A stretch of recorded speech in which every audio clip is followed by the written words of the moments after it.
सभी को प्यार भरा नमस्कार। इंपीरियल एग्रो क्लासेस में एक बार फिर से आप सभी का स्वागत है।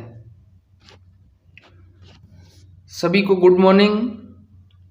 देखो, एक बार सबसे पहले आप ऐसा करिए, एक बार इस वीडियो को शेयर कर दीजिए ताकि ज़्यादा से ज़्यादा स्टूडेंट आ सकें। प्लीज़ आपसे एक बार विनती है, इस वीडियो का लिंक शेयर कर दीजिए आपके व्हाट्सएप ग्रुप में। आपका जो मैसेंजर यूज़ करते हो, जो भी यूज़ करते हो, फेसबुक वगैरह, उस पर इसको शेयर कर दीजिए एक बार, ताकि ज़्यादा से ज़्यादा स्टूडेंट आ सकें। जितने ज़्यादा स्टूडेंट होंगे उतने ही लंबी क्लास चलेगी। एक बार कर दीजिए।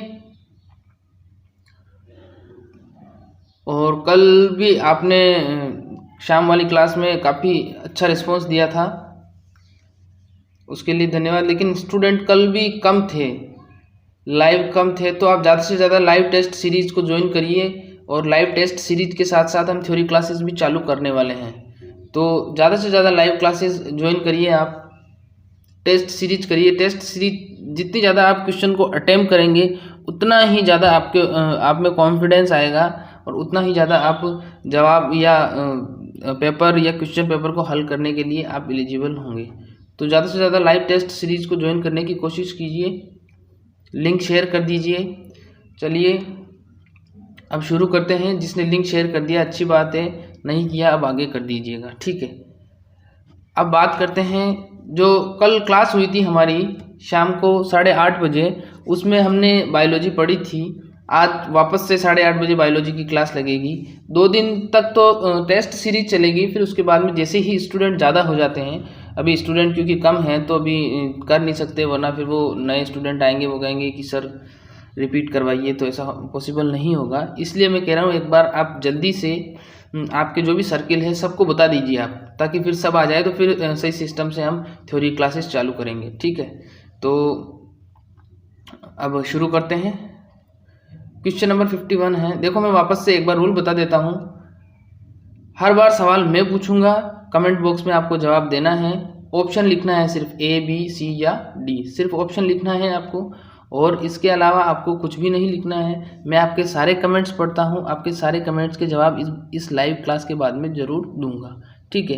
क्योंकि मैंने बताया था कल ही आपको कि ऐसी फैसिलिटी अवेलेबल नहीं है जिसके कारण मैं एक साथ दोनों काम कर सकूँ, ठीक है। तो चलिए शुरू करते हैं। राजस्थान का कुल सिंचित क्षेत्रफल कितना है? एक बात और बता देता हूँ, इससे पहले 2 लाइव क्लासेस लग चुकी है, तो उसमें मैंने 50 क्वेश्चन सॉल्व करवा दिए हैं। अगर आपने अभी तक नहीं किए हैं वो, तो आप प्लेलिस्ट में जाकर वो वीडियो देख सकते हैं, ठीक है। अब राजस्थान का कुल सिंचित क्षेत्रफल कितना है ये पूछा है। Option A 22%, option B 30%, option C 38% और ऑप्शन D 41%। देखो 4 ऑप्शन दिए गए हैं। कमेंट बॉक्स में कमेंट करके बताइए। देखो, वीडियो के नीचे 2 प्रकार के कमेंट बॉक्स होते हैं, एक होता है लाइव चैट बॉक्स और एक होता है कमेंट बॉक्स। तो आपको लाइव चैट बॉक्स में बताना है, लाइव चैट बॉक्स में कमेंट करके बताना है। फिर उसके बाद में जब लाइव क्लास ख़त्म हो जाए, फिर उसके बाद में आपकी जो भी समस्या हो वो आप कमेंट बॉक्स में लिख दीजिएगा, मैं उसको सॉल्व कर दूंगा। चाहे 100 कमेंट आए या 200 कमेंट आए, मैं सबका जवाब दूंगा, ठीक है। तो राजस्थान का कुल सिंचित क्षेत्रफल कितना है बताना है आपको। Option A 22%, option B 30%, option C 38% और ऑप्शन D 41%। 4 ऑप्शन है आपके पास में। लाइव चैट बॉक्स में कमेंट करके बताइए 22, 30, 38 या 41।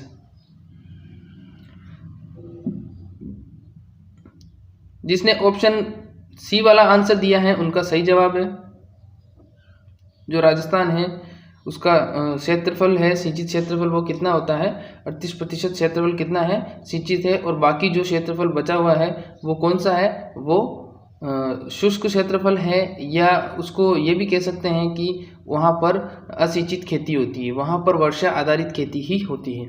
तो अगर आपसे पूछ लिया जाए कि राजस्थान में वर्षा आधारित खेती कितनी होती है, तो फिर 38 में से जो बाकी बकाया बचा है, उतने प्रतिशत खेती क्या होती है, बकाया में उतने प्रतिशत खेती क्या होती है, असिंचित होती है। अगला सवाल है, गेहूं में सिंचाई की कुल कितनी क्रांतिक अवस्थाएं होती हैं? गेहूं में सिंचाई की कुल कितनी क्रांतिक अवस्थाएं होती हैं? ऑप्शन A 3 से 4, ऑप्शन B 4 से 5, ऑप्शन C 5 से 6 और ऑप्शन D 7 से 8। कमेंट करके बताइए जल्दी से, कमेंट करके बताइए। लाइव चैट बॉक्स में कमेंट करके बताइए कितनी क्रांतिक अवस्थाएं होती हैं गेहूं में। जिसने सी वाला आंसर दिया है उनका जवाब सही है। जो गेहूं में क्रांतिक अवस्थाएं होती हैं वो क्रांतिक अवस्थाएं होती हैं 5 से 6। कितनी क्रांतिक अवस्थाएं होती हैं? 5 से 6 होती हैं। और इसकी जो सबसे मुख्य क्रांतिक अवस्था होती है और इसको सबसे जरूरी माना जाता है वो होती है CRI, शीर्ष जड़ फुटान अवस्था भी बोलते हैं इसको। और इसका एक नाम और है, इसको क्राउन रूट इनिशिएशन भी बोला जाता है या CRI भी बोला जाता है। और ये अवस्था कितने दिन पर आती है? क्योंकि आजकल ये सवाल कॉमन हो चुका है, ये तो सबको आता है। लेकिन अगर आपसे पूछ लिया जाए कि जो सिंचाई, गेहूं में सिंचाई की जो क्रांतिक अवस्था है, पहली जो क्रांतिक अवस्था है वो कितने दिनों पर आती है, तो आपका जवाब क्या होगा? अगर आता है तो कमेंट बॉक्स में करिए, वरना मैं बता देता हूँ। उसका सही जवाब होगा 21 दिन। यानी कि गेहूं में जो पहली क्रांतिक अवस्था आती है वो आती है 21 दिन पर। और कौन सी आती है? वो आती है शीर्ष जड़ फुटान या क्राउन रूट इनिशिएशन। ठीक है, फिर इससे जुड़ा एक सवाल और बता देता हूं मैं। जब क्रांतिक अवस्था आती है CRI वाली, तो उस समय गेहूं में पत्तियां कितनी होती हैं? ये सवाल भी पीछे एग्जाम में पूछा गया है कि गेहूं में CRI के समय पत्तियां कितनी होती हैं। तो CRI के समय कितनी पत्तियां होती हैं? 3 से 4 पत्तियां होती हैं। कितनी पत्तियां होती हैं? 3 से 4 पत्तियां होती हैं। अगला सवाल है C50 प्रताप किस फसल की किस्म है?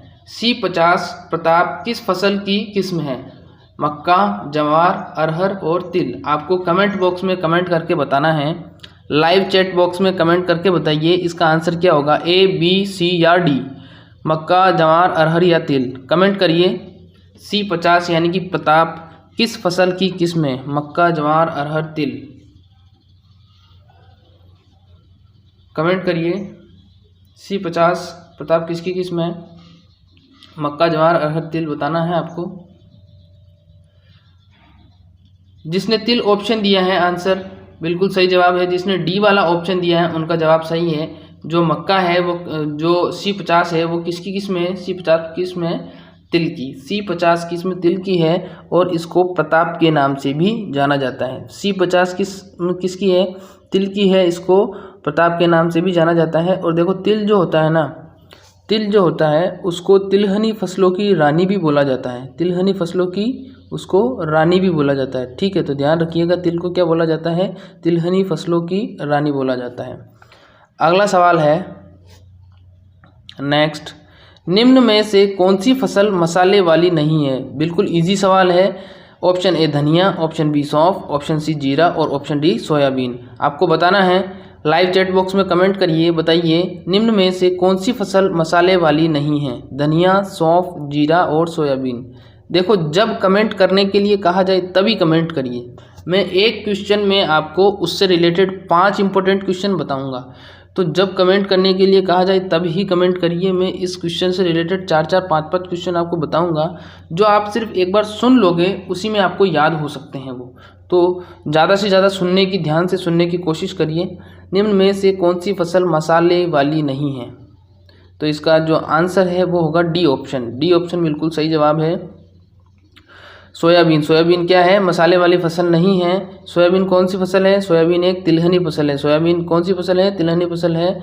इससे क्या निकाला जाता है? तेल निकाला जाता है। सोयाबीन में जो प्रोटीन की मात्रा होती है वो सबसे ज़्यादा होती है, 42%। कितने प्रतिशत होती है? 42% प्रोटीन की मात्रा होती है और 20% इसमें तेल पाया जाता है। 20% इसमें क्या पाया जाता है? तेल पाया जाता है। अब देखो, बच्चे कंफ्यूज कहाँ होते हैं। सवाल आपसे पूछा जाएगा एग्जाम में कि निम्न में से कौन सी फसल वेजिटेबल मीट या सब्जी मांस के नाम से जानी जाती है? सवाल को एक बार ध्यान से सुनिएगा वापस से। निम्न में से कौन सी फसल सब्जी मांस या वेजिटेबल मीट के नाम से जानी जाती है? आपके ऑप्शन 1 सोयाबीन, ऑप्शन B है आपका चावला जिसको लोबिया भी बोला जाता है, ऑप्शन C है आपका मूंग और ऑप्शन D है आपका चना। तो 4 ऑप्शन है। अब स्टूडेंट क्या करता है, सीधा सोयाबीन में सबसे ज़्यादा फैट पाया जाता है तो सोयाबीन को कर देता हो, लेकिन सोयाबीन इसका सही जवाब नहीं है। इसका सही जवाब होगा चावला जिसको बोला जाता है लोबिया या काउपी। लोबिया या काउपी जिसको बोला जाता है वो इसका सही जवाब होगा। सब्जी मांस या वेजिटेबल मीट किसको कहते हैं? सब्जी मांस या वेजिटेबल मीट कहते हैं चावला को, जिसको लोबिया या काउपी भी बोला जाता है। तो वहाँ पर सोयाबीन मत कर देना आप। अगला सवाल है, शुष्क खेती की जाती है जहां वार्षिक वर्षा होती है। अब यहाँ पर सीधा सीधा पूछा गया है कि शुष्क क्षेत्रों में वार्षिक वर्षा कितनी होती है। ऑप्शन ए 300 मिलीमीटर से कम, ऑप्शन बी 500 मिलीमीटर से कम, ऑप्शन सी 750 मिलीमीटर से कम और ऑप्शन डी 1000 मिलीमीटर से कम। अब आपको बताना है, 4 ऑप्शन हैं, लाइव चैट बॉक्स में कमेंट करके बताइए शुष्क खेती के लिए कितनी वर्षा होती है। कमेंट करके बताइए 300, 500, 750 या 1000 मिलीमीटर। कमेंट करके बताइए, लाइव चैट बॉक्स में कमेंट करिए। देखो, जिसने जवाब दिया है सी वाला 750 मिलीमीटर से कम, उनका जवाब बिल्कुल सही है, उनका जवाब बिल्कुल सही है। देखो, ज़्यादा से ज़्यादा जवाब देने की कोशिश करिए आप, कोई बात नहीं, गलत होता है कोई बात नहीं। जैसे कल शाम को अधिकतर बच्चों ने सही जवाब दिए थे, तो उनको मैंने शाम वाली, आज वापस जो शाम को वीडियो होगी उसमें मैंने उनको क्रेडिट दिया है, उनकी फ़ोटो वगैरह, उनका नाम वगैरह मैंने ऐड किया है उसमें। तो अगर आप भी ज़्यादा सही जवाब देते हैं तो आपका भी नाम विनर के तौर पर अनाउंस किया जाएगा और कल इसी समय इसी वीडियो में दिखाया जाएगा। तो प्लीज़ ज़्यादा से ज़्यादा जवाब देने की कोशिश करें और बने रहिए हमारे साथ, ठीक है। तो इसका जो सही जवाब होगा, शुष्क खेती की जाती है। शुष्क खेती कहाँ पर, शुष्क खेती के लिए जो वार्षिक वर्षा होती है वो होती है 750 मिलीमीटर से कम। 750 मिलीमीटर से कम जितने भी क्षेत्र होते हैं वो क्षेत्र कौन से क्षेत्र कहलाते हैं, शुष्क क्षेत्र कहलाते हैं। और वहाँ पर जो वर्षा का जो स्तर या वर्षा की जो मात्रा होती है वो कितनी होती है, वो होती है 750 मिलीमीटर। कितनी होती है, 750 मिलीमीटर से कम होती है। तो ये सवाल इतना इम्पोर्टेंट है कि ये बैंक के एग्ज़ाम में भी पूछा गया है 2 बार। जो बैंक के एग्ज़ाम होते हैं, जो जहाँ पर भूमि विकास अधिकारी वगैरह की जो स्पेशल पोस्ट निकलती है एग्रीकल्चर वालों के लिए, देखो बैंक में भी एग्रीकल्चर की एक पोस्ट होती है। तो आप अगर ऐसा सोच रहे हो कि सर बैंक में कैसे पूछा गया, बैंक में भी बहुत सारे बैंक होते हैं जो ग्रामीण बैंक होते हैं, उनमें एग्रीकल्चर की पोस्ट निकलती है। तो उसमें इस सवाल को पूछा गया है 2-3 बार कि शुष्क क्षेत्रों में जो खेती की जाती है, शुष्क क्षेत्रों में जो खेती की जाती है वहाँ पर वार्षिक वर्षा कितनी होती है। तो वहाँ पर वार्षिक वर्षा होती है 750 मिलीमीटर से कम, ठीक है। अब अगला सवाल है, सिंचाई जल के साथ उर्वरक देने की क्रिया क्या कहलाती है। Option A irrigation, option B fertigation, option C herbigation और ऑप्शन डी कोई नहीं। देखो, 4 ऑप्शन हैं, आपको जवाब देना है। लाइव चैट बॉक्स में कमेंट करिए, लाइव चैट बॉक्स में कमेंट करके बताइए इसका जवाब क्या होगा, इरिगेशन, फर्टिगेशन, हर्बिगेशन या कोई नहीं। कमेंट करिए क्या होगा इसका सही जवाब। सिंचाई जल के साथ उर्वरक देने की क्रिया क्या कहलाती है, इरिगेशन, फर्टिगेशन, हर्बिगेशन या कोई नहीं।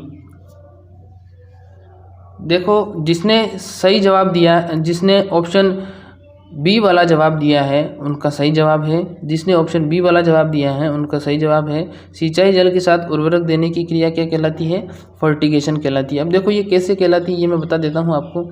देखो, सिंचाई की क्रिया को क्या कहते हैं हम, सिंचाई की क्रिया को हम कहते हैं इरिगेशन, ठीक है। और उर्वरक को क्या कहते हैं हम, उर्वरक को कहते हैं हम फर्टिलाइज़र। तो फर्टिलाइज़र और इरिगेशन दोनों को मिलाकर क्या बना, फर्टिलाइज़र और इरिगेशन दोनों को मिलाकर बन गया फर्टिगेशन।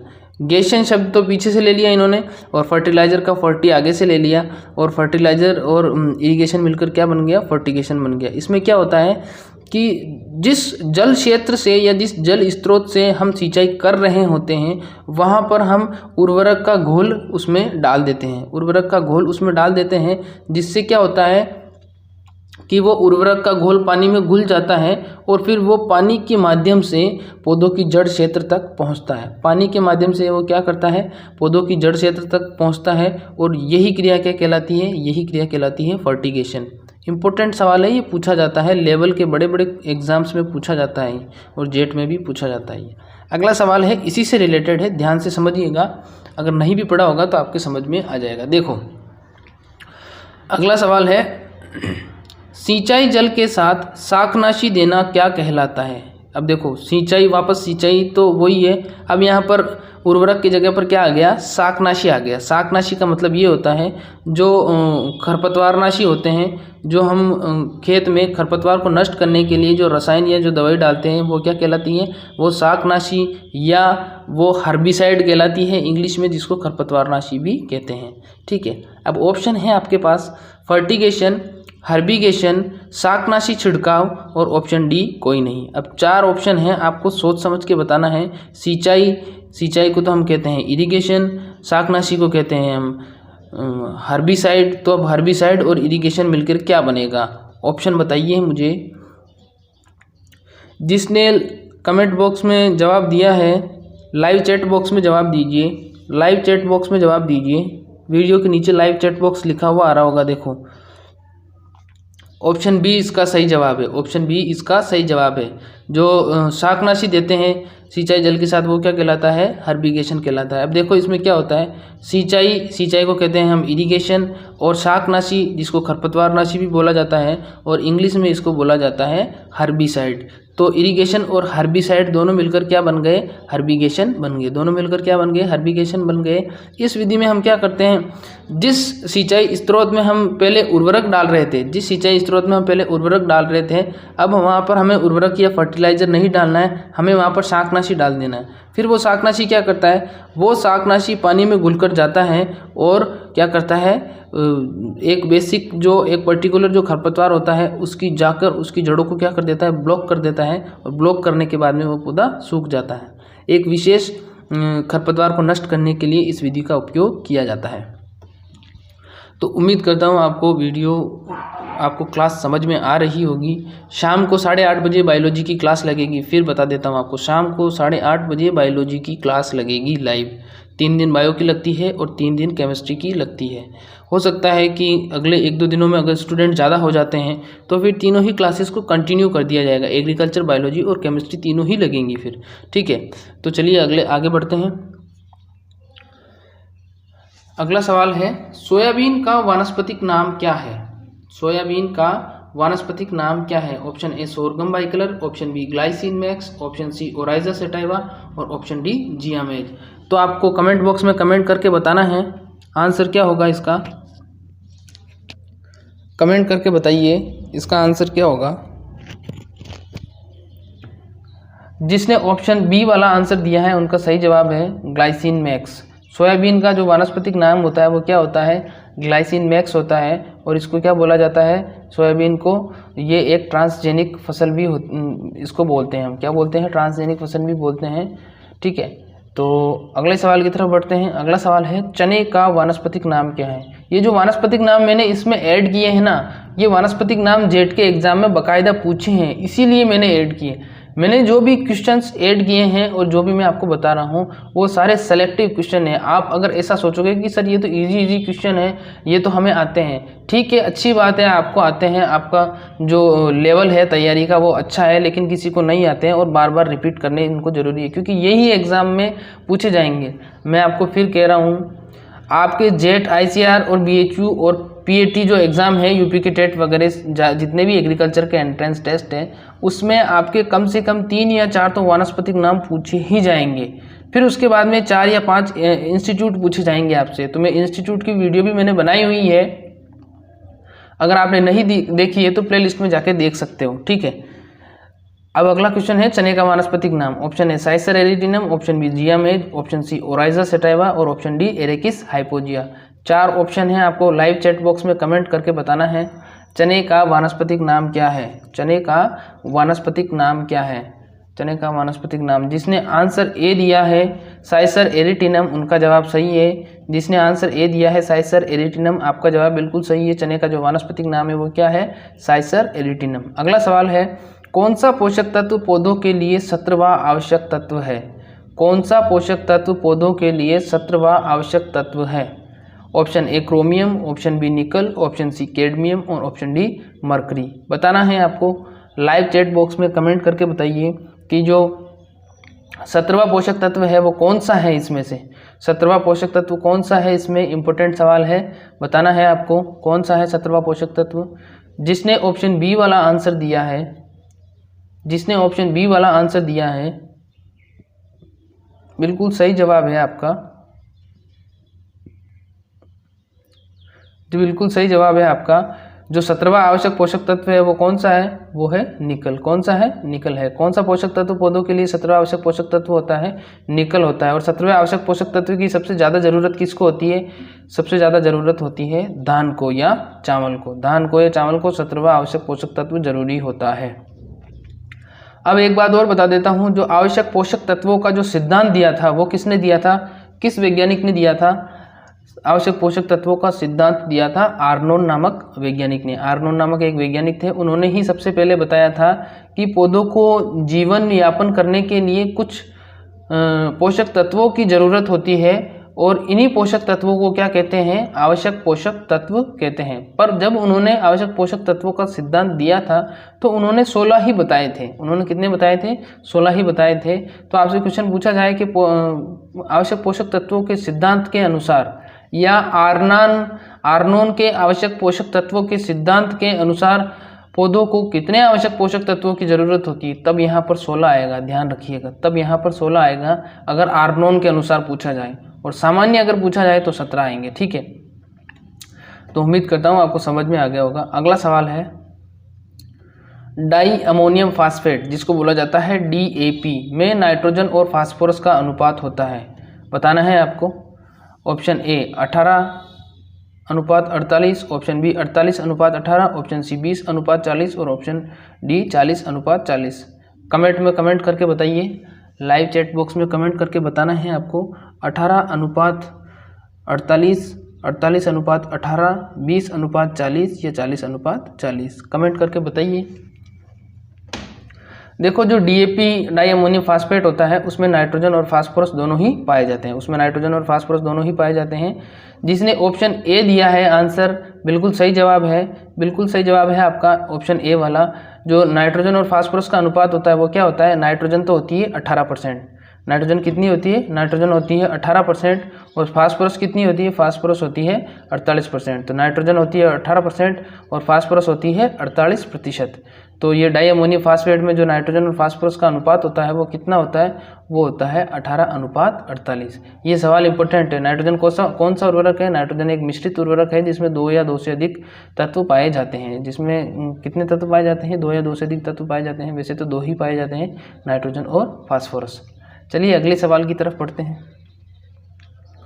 अगला सवाल है, गन्ना किस कुल का पादप है? गन्ना किस कुल का पादप है? Option A cruciferae, option B gramineae, option C malvaceae और ऑप्शन डी सोलेनेसी। आपको बताना है, लाइव चैट बॉक्स में कमेंट करके बताइए A, B, C या D कौन सा होगा? क्रूसीफेरी, ग्रेमिनी, मालवेसी या सोलेनेसी। देखो, जिसने बी ऑप्शन दिया है जवाब सही जवाब है आपका। जिसने बी वाला आंसर दिया है आपका सही जवाब है। जो गन्ना होता है वो किस कुल का पादप होता है? वो होता है ग्रेमिनी कुल का। किस कुल का होता है? ग्रेमिनी कुल का पादप होता है। और अब सवाल ये पूछा जाएगा आपसे वहाँ पर कि जो गन्ना होता है उसका पुष्पक्रम क्या कहलाता है? तो गन्ने का पुष्पक्रम क्या कहलाता है? गन्ने का पुष्पक्रम कहलाता है एरो। क्या कहलाता है? एरो कहलाता है। और गन्ने में शर्करा कौन सी पाई जाती है? ये सवाल भी बार बार पूछा जाता है कि गन्ने में पाई जाने वाली शर्करा का नाम लिखो। तो गन्ने में कौन सी शर्करा पाई जाती है? गन्ने में पाई जाती है सुक्रोज शर्करा। कौन सी शर्करा पाई जाती है? सुक्रोज शर्करा पाई जाती है। इसी के कारण गन्ना क्या लगता है? गन्ना इसी के कारण मीठा लगता है। अगर आपसे पूछ लिया जाए कि फलों में कौन सी शर्करा पाई जाती है, फिर आपको वहाँ पर आंसर देना है फ्रुक्टोज। कौन सा आंसर देना है? फ्रुक्टोज। गन्ने में कौन सी शर्करा पाई जाती है? गन्ने में तो पाई जाती है सुक्रोज, और फलों में कौन सी शर्करा पाई जाती है? फलों में पाई जाती है फ्रुक्टोज। तो उम्मीद करता हूँ आपको समझ में आ गया होगा। अगला सवाल है, डेपोक नर्सरी किस फसल से संबंधित हैं? डेपोक नर्सरी, पहले किसी को कमेंट नहीं करना है। अगर उसका ध्यान कमेंट करने में था तो जो इससे रिलेटेड मैंने 3 इंपॉर्टेंट क्वेश्चन बताए तो वो उसको मिस कर दिया उसने। इसीलिए मैं कहता हूँ कि जिस क्वेश्चन की मैं बात कर रहा हूँ उसको ध्यान से सुनिए पहले। उसी एक क्वेश्चन में मैं आपको 4 क्वेश्चन बताऊँगा। ये इसीलिए तो ये टेस्ट सीरीज इतनी ज़्यादा इफेक्टिव होती है, क्योंकि टेस्ट सीरीज़ में लोग ज़्यादा क्यों जुड़ते हैं? क्यों? इसीलिए जुड़ते हैं क्योंकि वहाँ पर एक सवाल के साथ 4 सवाल इंक्लूड होते हैं जो एग्ज़ाम में आए हुए होते हैं। ठीक है, इसलिए थोड़ा ध्यान दीजिए। लाइव कमेंट करने के लिए जब बोला जाए तभी कमेंट करना है आपको। ठीक है, तो अगला सवाल है 63, डेपोक नर्सरी किस फसल से संबंधित है? आलू, गन्ना, कपास और सोयाबीन। आपको बताना है। डेपोक नर्सरी का संबंध किससे है? देखो यहाँ पर थोड़ा मिस प्रिंटिंग हो गया। आलू, गन्ना, कपास और सोयाबीन में यहाँ पर आलू नहीं आएगा, आलू की जगह यहाँ पर आएगा धान। क्या आएगा यहाँ पर? धान या यहाँ पर चावल आएगा, क्योंकि मिस प्रिंट हो गया थोड़ा बाय मिस्टेक। कोई बात नहीं। तो डेपोक नर्सरी में इसका आंसर बता देता हूँ। डेपोक नर्सरी होती है वो बेसिकली किस में होती है? वो होती है बेसिकली चावल में या धान में होती है। डेपोक नर्सरी किस में होती है? चावल या धान में होती है। और ये सबसे कम समय में तैयार किए जाने वाली नर्सरी होती है, सबसे कम समय में तैयार की जाती है। और इस नर्सरी में क्या करते हैं? केले के पत्ते बिछाते हैं। एक किसी बंद कमरे में केले के पत्ते बिछा दिए या प्लास्टिक शीट बिछा दी, फिर उस प्लास्टिक शीट पर लगभग आधा 1 सेंटीमीटर की पानी की परत चढ़ाई जाती है। फिर उसके बाद में उसके ऊपर क्या कर देते हैं? उसके ऊपर चावल छिड़क देते हैं। लगभग 10 से 12 दिनों में क्या होता है? चावल अंकुरित हो जाते हैं और फिर उसके बाद में उनको खेत में ट्रांसप्लांट कर दिया जाता है। तो यही है डेपोक नर्सरी। ठीक है, समझा दिया मैंने। डेपोक नर्सरी में क्या होता है? बंद कमरा होता है, केले के पत्ते या प्लास्टिक शीट बिछा दी, आधा सेंटीमीटर पानी की परत चढ़ा दी, फिर उसके बाद में चावल डाल दिए। 11-12 दिन तक वो उसमें पड़े रहते हैं और अंकुरित हो जाते हैं। अंकुरित होने के बाद में उनको सीधा खेत में ट्रांसप्लांट कर दिया जाता है। ठीक है, उम्मीद करता हूँ आपको समझ में आ गया होगा। तो ये यहाँ पर आलू नहीं आएगा, यहाँ पर चावल आएगा, थोड़ा मिस प्रिंट हो गया। अगला सवाल है, डेपोक नर्सरी में 1 हेक्टेयर की पौध तैयार करने के लिए कितना स्थान आवश्यक होता है? वेरी इंपॉर्टेंट क्वेश्चन है, सुपरवाइजर में आया हुआ क्वेश्चन है ये, बताना है आपको। ऑप्शन ए 10 वर्ग मीटर, ऑप्शन बी 20 वर्ग मीटर, ऑप्शन सी 25 वर्ग मीटर और ऑप्शन डी 30 वर्ग मीटर। ऑप्शन ए 10 वर्ग मीटर, ऑप्शन बी 20 वर्ग मीटर, ऑप्शन सी 25 वर्ग मीटर और ऑप्शन डी 30 वर्ग मीटर। तो बताना है आपको ABCD। इसका जो सही जवाब होगा वो होगा डी। कमेंट किया तो ठीक, नहीं किया तो कोई बात नहीं। तो जो डेपोक नर्सरी होती है उसमें 30 वर्ग मीटर स्थान की ज़रूरत होती है। कितने स्थान की ज़रूरत होती है? 30 वर्ग मीटर स्थान की ज़रूरत होती है। अगर आपसे पूछ लिया जाए कि चावल की नर्सरी तैयार करने की ऐसी कौन सी विधि है जिसमें सबसे कम क्षेत्र लगता है और सबसे कम समय लगता है, सबसे कम क्षेत्र भी लगता है और सबसे कम समय भी लगता है, तो कौन सी विधि हो जाएगी? डेपोक विधि हो जाएगी। कौन सी विधि हो जाएगी? डेपोक विधि हो जाएगी, जिसमें सबसे कम क्षेत्र लगता है और सबसे कम समय लगता है। अगला सवाल है, श्री, जिसको SRI भी बोला जाता है, तकनीक का संबंध किस फसल से है? श्री तकनीक का संबंध किस फसल से है? ऑप्शन ए धान, ऑप्शन बी गन्ना, ऑप्शन सी सोयाबीन और ऑप्शन डी कपास। सोया बबीना नहीं है, यहाँ पर सोयाबीन है। कभी कभी टाइपराइटर से कुछ मिस्टेक्स हो जाती है, कोई बात नहीं, सोयाबीन है यहाँ पर। तो श्री तकनीक का संबंध किस फसल से आपको बताना है। ऑप्शन ए धान, ऑप्शन बी गन्ना, ऑप्शन सी सोयाबीन और ऑप्शन डी कपास। 4 ऑप्शन है, 4 सेकंड का समय है आपके पास। कमेंट करके बताइए इसका जवाब क्या होगा।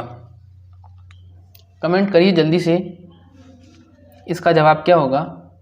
देखो, जिसने आंसर दिया है ऑप्शन ए धान, उनका सही जवाब है। जो श्री तकनीक है उसका संबंध किससे है? उसका संबंध है धान से। यह भी एक डेपोक की तरह यह भी एक विधि है जिसमें क्या किया जाता है? पौध तैयार किया जाता है।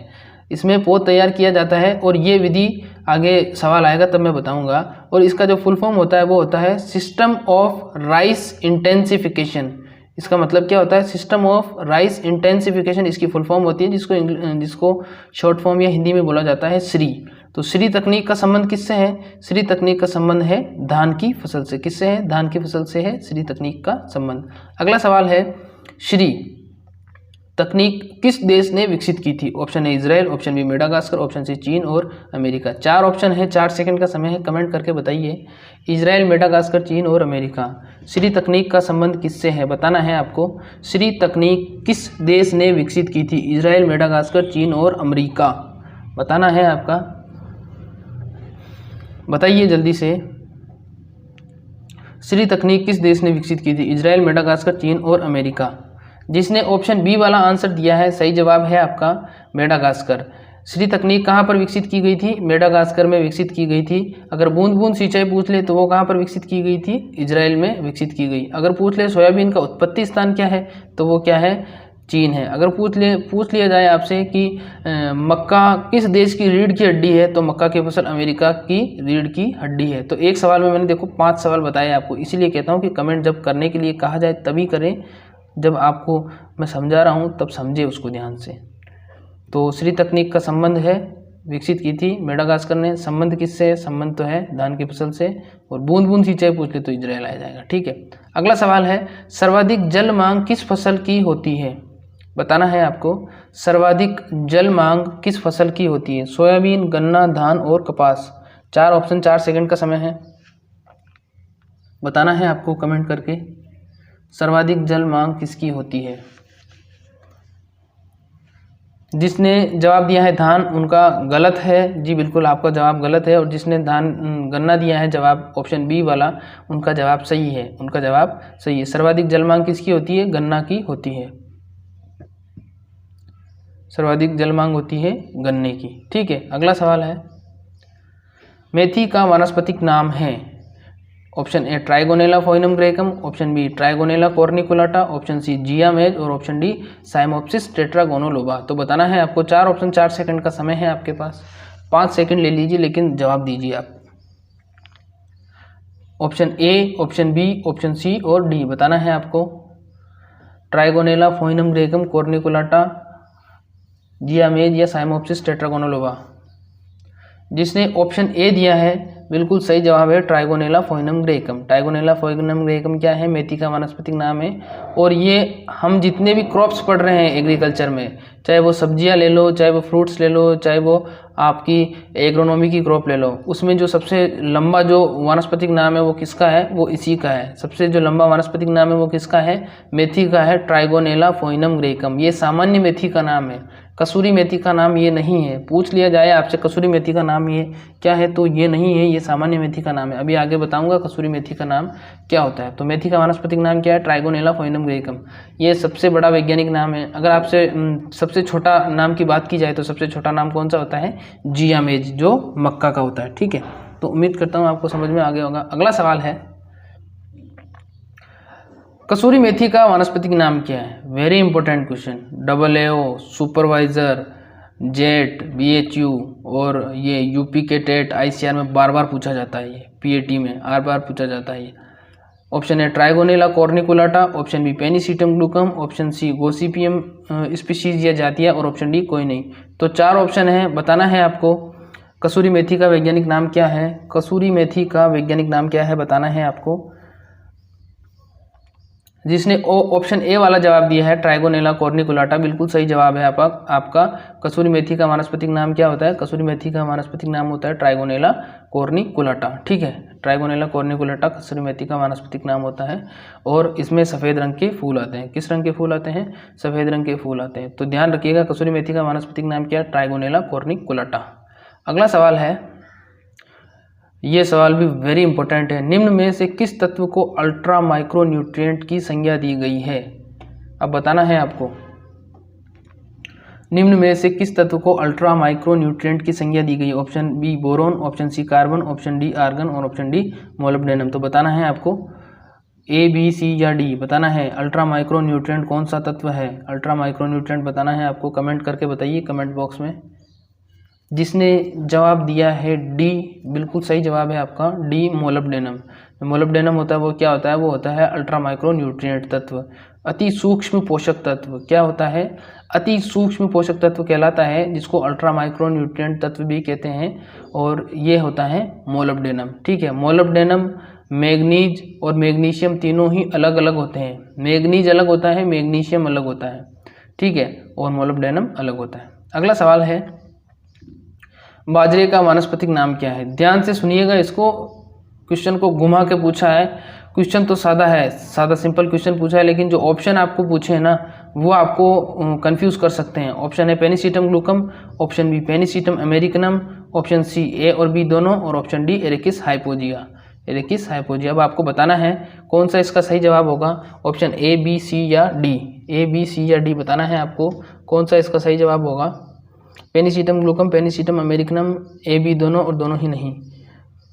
तो जिसने आंसर दिया है सी वाला, उनका सही जवाब है जो बाजरे का वानस्पतिक नाम है वो है पेनिसिटम ग्लूकम और पेनिसिटम अमेरिकनम। दोनों ही इसके वानस्पतिक नाम है। ठीक है, कहीं कहीं पेनिसिटम ग्लूकम है, कहीं पेनिसिटम अमेरिकनम है। ठीक है, अब इससे जुड़ा एक सवाल और बता देता हूँ मैं आपको। जो बाजरा होता है उसमें सबसे ज़्यादा मात्रा में वसा पाई जाती है। क्या पाई जाती है? सबसे ज़्यादा मात्रा में वसा पाई जाती है। पूछ लिया जाए आपसे कि खाद्यान्न फसलों में सबसे ज़्यादा वसा किस फसल में पाई जाती है। खाद्यान्न फसलों में सबसे ज़्यादा वसा किस फसल में पाई जाती है, तो उसका जवाब क्या होगा, बाजरा। उसका जवाब क्या होगा, बाजरा में सबसे ज़्यादा वसा पाई जाती है। ठीक है, अगर सबसे ज़्यादा कार्बोहाइड्रेट की बात की जाए तो फिर वहाँ पर जवाब होगा ज्वार। सबसे ज़्यादा कार्बोहाइड्रेट किस में होता है, ज्वार में होता है। अगला सवाल है, बाजरे की प्रति हेक्टर बीज दर कितनी होती है। बाजरे की प्रति हेक्टर बीज दर कितनी होती है बताना ही है आपको। Option A 500 gram, option B 7 kilogram, option C 1.5 kilogram और ऑप्शन डी 4 किलोग्राम। 4 ऑप्शन है आपके पास में, 4 सेकंड का समय, कमेंट करके बताइए बाजरे की प्रति हेक्टर बीज दर कितनी होती है।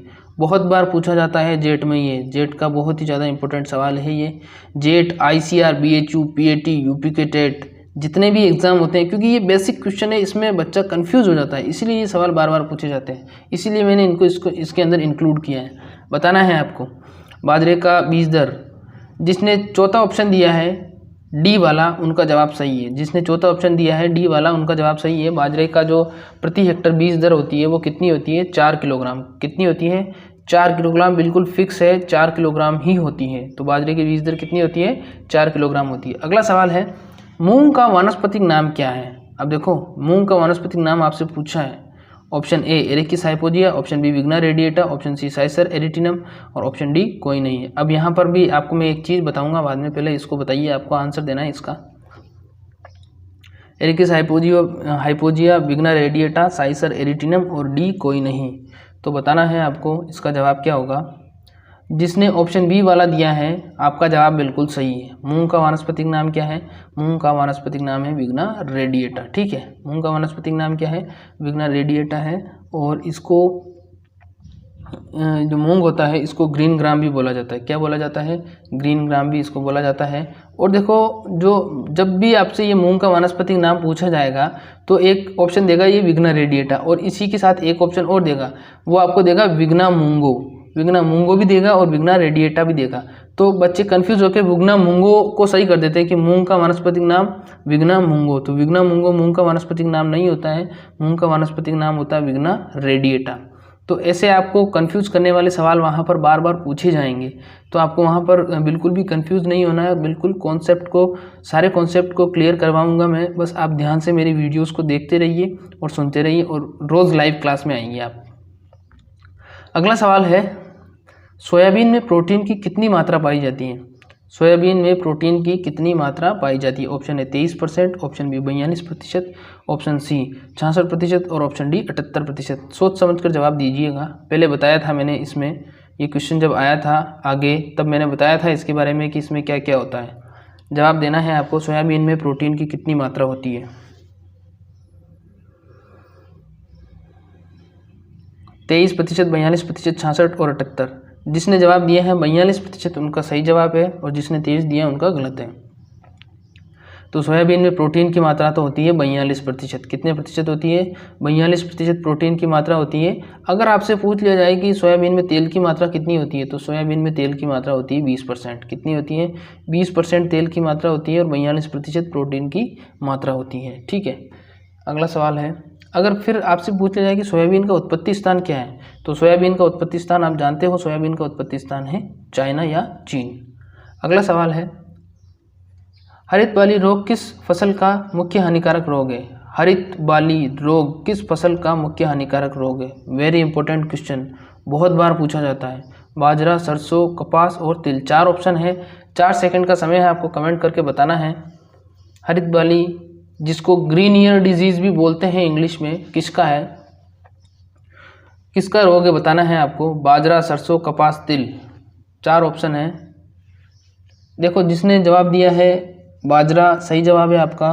जो हरित वाली रोग होता है वो किससे होता है, किस में होता है, वो बाजरे में होता है। वो किस में होता है, बाजरे में होता है। कवक जनित रोग है, ये कवक से होने वाला है, और ये रोग मुख्य रोग है बाजरे का, हानिकारक रोग है जो बहुत ज़्यादा हानि पहुंचाता है। ठीक है, इसके अलावा एक रोग और होता है बाजरे में जिसको बोला जाता है अर्गट। जिसको क्या बोला जाता है, अर्गट। तो हरित वाली रोग और अर्गट रोग दोनों का संबंध किससे है, बाजरे से है। पूछा जाए कि हरित वाली रोग या अर्गट रोग का संबंध किस फसल से है, या ये किस फसल का मुख्य हानिकारक रोग है, तो किसका है, बाजरे का है। ठीक है, अगला सवाल है, रेटूनिंग किस फसल से संबंधित है, बताना है आपको। सोयाबीन, कपास, गन्ना और जीरा। रेटूनिंग किस फसल से संबंधित है, बताना है आपको। सोयाबीन, कपास, जीरा और गन्ना। 4 ऑप्शन, 4 सेकंड का समय है आपके पास। सोयाबीन, कपास, गन्ना और जीरा। जिसने ऑप्शन सी वाला दिया है बिल्कुल सही जवाब है गन्ना। रेटूनिंग किस फसल से संबंधित है, रेटूनिंग गन्ने से संबंधित है। अगला सवाल है, निम्न में से उभयलिंगी पौधा है जो चावल, मक्का और गेहूं। 4 ऑप्शन, 4 सेकंड का समय आपको बताना है। उभयलिंगी, उभयलिंगी का मतलब होता है जिसमें नर और मादा जो लिंग होते हैं वो अलग अलग स्थान पर होते हैं, ठीक है। जिसमें नर और मादा पौधे या नर और मादा जो होता है वो एक ही पौधे में अलग अलग स्थान पर होता है। तो ये बताना है आपको कि निम्न में से कौन सा पौधा उभयलिंगी है। जो चावल, मक्का और गेहूं, जो चावल, मक्का और गेहूं में से बताना है आपको उभयलिंगी जो पौधा है वो कौन सा है। ऑप्शन ए जो, ऑप्शन बी चावल, ऑप्शन सी मक्का और ऑप्शन डी गेहूं। बताइए जल्दी से, लाइव चैट बॉक्स में कमेंट करके बताइए, आंसर दीजिए आपका।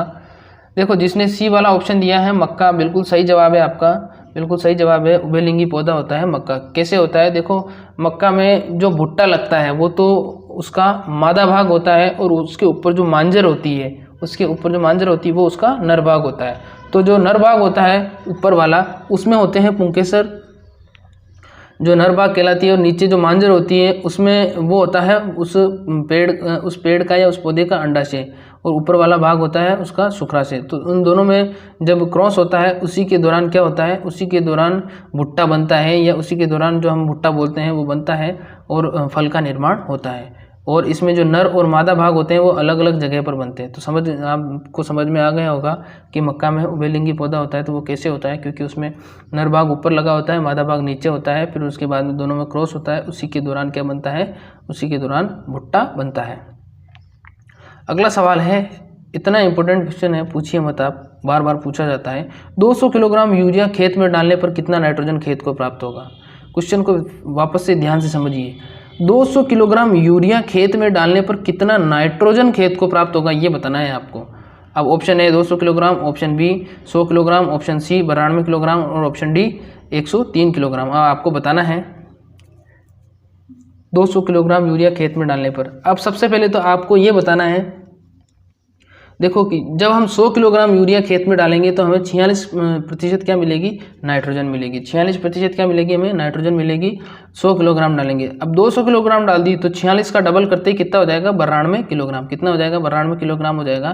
तो 200 किलोग्राम यूरिया खेत में डालने पर हमें 92 किलोग्राम नाइट्रोजन की प्राप्ति होगी, 92 किलोग्राम नाइट्रोजन की प्राप्ति होगी हमें, ठीक है। तो ये ऐसे सवाल बार बार पूछे जाते हैं क्योंकि ये बहुत ज़्यादा कंफ्यूज करते हैं स्टूडेंट। 200 किलोग्राम यूरिया पढ़ते सीधा 200 किलोग्राम करते, 200 किलोग्राम नहीं होगा, 92 किलोग्राम होगा, ठीक है। 92 किलोग्राम नाइट्रोजन खेत को प्राप्त होगी। अगला सवाल है, RGC 936 किस फसल की किस्म है। RGC 936 किस फसल की किस्म है। ए चना, सरसों, कपास और ग्वार। बताना है आपको RGC 936 किस फसल की किस्म है, बताना है आपको, जल्दी से बताइए कमेंट बॉक्स में कमेंट करके। चना, सरसों, कपास और गंवार, RGC 936। जिसने ऑप्शन दिया है डी वाला बिल्कुल सही जवाब है आपका। जो गंवार की जो किस्म है वो है RGC 936। RGC 936 किस किस्म है, गंवार की किस्म है। गंवार का वानस्पतिक नाम क्या है, साइमोप्सिस टेट्रागोनोलोबा। गंवार का वानस्पतिक नाम क्या है, साइमोप्सिस टेट्रागोनोलोबा। अब आपसे एक सवाल और पूछता हूँ मैं, देखो कल भी बताया था मैंने, अब भी वापस बता देता हूँ। जो गंवार होता है उसमें एक चिपचिपा पदार्थ पाया जाता है, उस चिपचिपे पदार्थ के कारण ही गंवार इतना बहुमूल्य होता है, गंवार की वैल्यू होती है।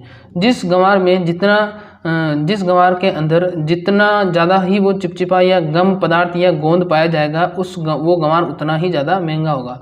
अब उस गम या गोंद पदार्थ या चिपचिपे पदार्थ की वैल्यूएशन क्या होती है, क्योंकि वो जितने भी जो कॉस्मेटिक वाले क्रीम, लोशन, पाउडर वगैरह आते हैं उसमें उसका उपयोग किया जाता है, उसमें उसका उपयोग किया जाता है, इसलिए ये महंगा होता है। और गंवार में जो इसकी मात्रा पाई जाती है वैसे वो मात्रा पाई जाती है 33%। तो अगर आपसे पूछ लिया जाए कि गंवार में गम की मात्रा या गंवार में चिपचिपे पदार्थ की मात्रा या गंवार में गोंद की मात्रा कितनी होती है, तो वो होती है 33%। कितने प्रतिशत होती है?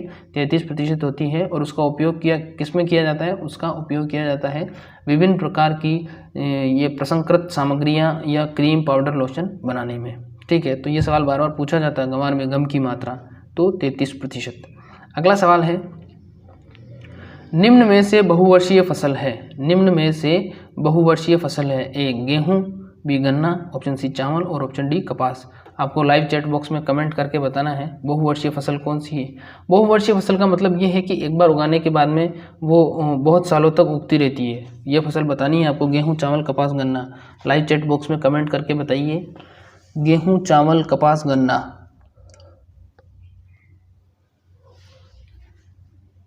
जिसने जवाब दिया है गन्ना, बिल्कुल सही जवाब है आपका।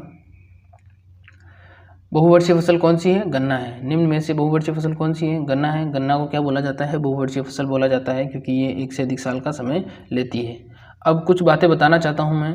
देखो, सबसे पहले तो इस लाइव क्लास के ख़त्म होने के बाद में इस वीडियो को लाइक करिएगा, फिर उसके बाद में इस चैनल को सब्सक्राइब करिएगा, और साथ में ही क्या करना है आपको, बेल नोटिफिकेशन को भी दबाना है, ताकि जैसे ही लाइव क्लास चालू हो आपके पास में सीधी सूचना मिल जाए आपको। ठीक है। और रही बात, शाम को वापस से लाइव क्लास लगेगी हमारी, जिसमें हम बायोलॉजी की बातें करेंगे, बायोलॉजी पढ़ेंगे हम। ठीक है, वो ही 8:30 बजे क्लास लगेगी, बिल्कुल टाइमिंग वही रहेगा।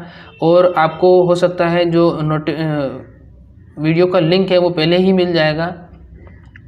तो आप ज़्यादा से ज़्यादा क्या करिए, वीडियो के लिंक को शेयर करिए और ज़्यादा से ज़्यादा स्टूडेंट जुड़िए, जिससे क्या होगा कि आपको ज़्यादा से ज़्यादा मैटर प्रोवाइड करवाया जाएगा। ठीक है।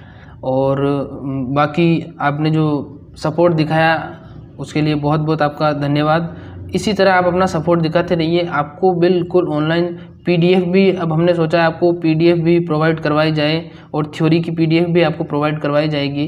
तो अगर आपने हमारा टेलीग्राम चैनल अगर अभी तक ज्वाइन नहीं किया है तो वो भी कर सकते हो आप। आपको कुछ नहीं करना है, टेलीग्राम में जाना है और वहाँ पर लिखना है सीधा सा इंपीरियल एग्रो क्लासेस, और उसको ज्वाइन कर लीजिएगा। अगर जो आप टेलीग्राम यूज़ नहीं करते हो कोई बात नहीं, आप हमें व्हाट्सएप पे भी ज्वाइन कर सकते हो। जैसे ही ये लाइव क्लास ख़त्म होगी, इस लाइव क्लास के ख़त्म होने के बाद में आपको कमेंट बॉक्स में मैं व्हाट्सएप नंबर दे दूंगा। वहाँ पर आपको क्या करना है, आपको उसका व्हाट्सएप नंबर पे आपको मैसेज करना है, जिससे मैं आपको ऐड कर दूंगा व्हाट्सएप ग्रुप में, और वहाँ पर मैं आपको अच्छे अच्छे स्टडी मटीरियल प्रोवाइड करवाता रहूँगा। ठीक है। तो ये कुछ बातें थी। इसके अलावा और कुछ कहना चाहता हूँ मैं कि जो लाइव क्लास चलती है उसमें जितने भी बच्चे हैं जो सही आंसर देते हैं या बराबर रेगुलर क्लास में आ रहे हैं, उनको भी मैं, उनका नाम भी मैं वीडियो में बार बार ऐड करता हूँ। तो आज जिसने भी बार बार कमेंट किए, सही जवाब दिए हैं, तो उनका नाम मैं कल इसी समय वीडियो में लूँगा। ठीक है। तब तक के लिए नमस्कार। मिलेंगे शाम वाली क्लास में सही 8:30 बजे बायोलॉजी की क्लास में। तब तक के लिए इस वीडियो को एक बार से रिवीजन कर लीजिए, ताकि वापस से आपको वो याद हो जाए, और आपकी जो तैयारी है उसको आप ज़्यादा से ज़्यादा सशक्त कर सकें, मजबूत कर सकें, और अपने सिलेक्शन को बिल्कुल करवा सकें, अपना सिलेक्शन करवा सकें। तब तक के लिए नमस्कार। घर पर रहिए, सुरक्षित रहिए।